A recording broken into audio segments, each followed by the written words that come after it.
Welcome to my channel, Lucille Williams with Christian Talk.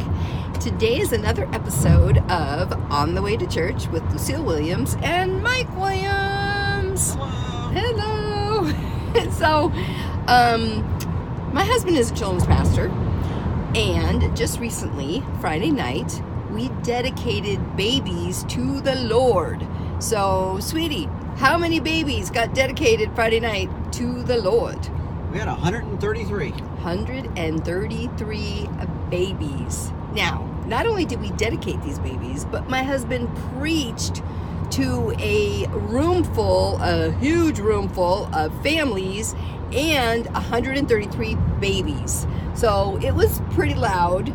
And how do you do that? How do you preach when there's so many people and the babies are crying and everything else? I can't say it's a God thing. Once I get up there and start preaching, the noise disappears. I'm passionate about what I'm saying.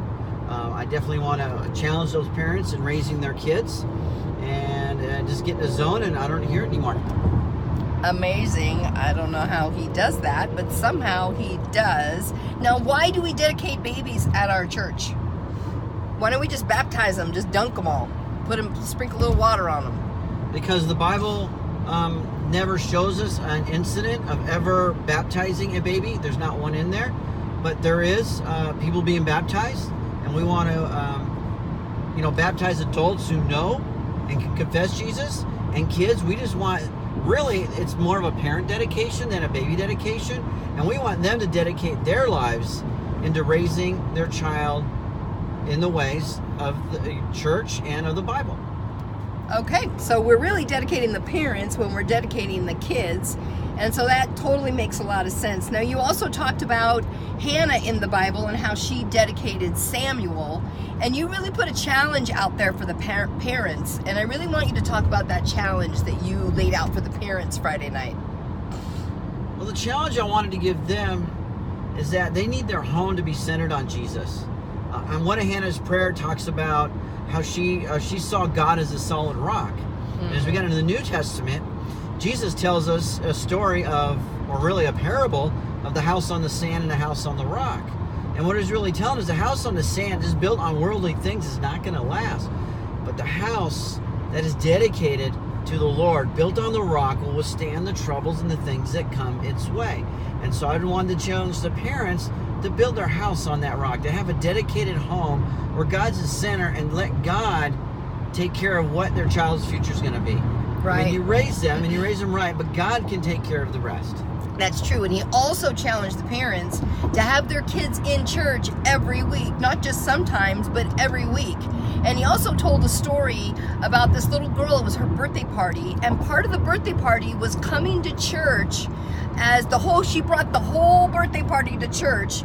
Can you talk about that? How you saw little girls coming up the stairs and what was going on? Well, it was a Saturday evening, and I hear down at the far end of the hallway, I hear all these loud girls, and they're loud. Are us girls loud? I don't know. What do you think? And so they come up, and their faces are painted. One of them's got a crown on, and they're like giggling and laughing, and as one of the girls come down the hallway, I recognized her with the crown on. I said, "Hey, what's going on?" She goes, "My birthday." I go, "Happy birthday." And I said, "What's all your friends here?" And she just said that it was part of the birthday party. That, she let everyone know that, hey, we're having the party, we're doing all this, but coming to church is going to be part of the party. And so she brought all her guests to church that night because she knew that she wanted to be at church. That was important for her. And that was a win. That was a family who had, you could tell, that had a Jesus-centered home. That is awesome. So parents, I think that that's a really good message. If you want your kids to know that God is first in your home, then church needs to be a priority, because if church day comes around and you're like, let's just go to the beach, or you have a habit of skipping church, then what does that say to your kids? It says that church is not that important, and you're teaching your kids that God is not that important. And I know that's not the message that you want to give to your kids. So get your kids in church, dedicate them from when they're really young, and then they'll know that your home is built on that solid rock. Anything else you want to add to this? No, I think we're good. I think that's good. Okay, so have a great day. Peace out and go to church.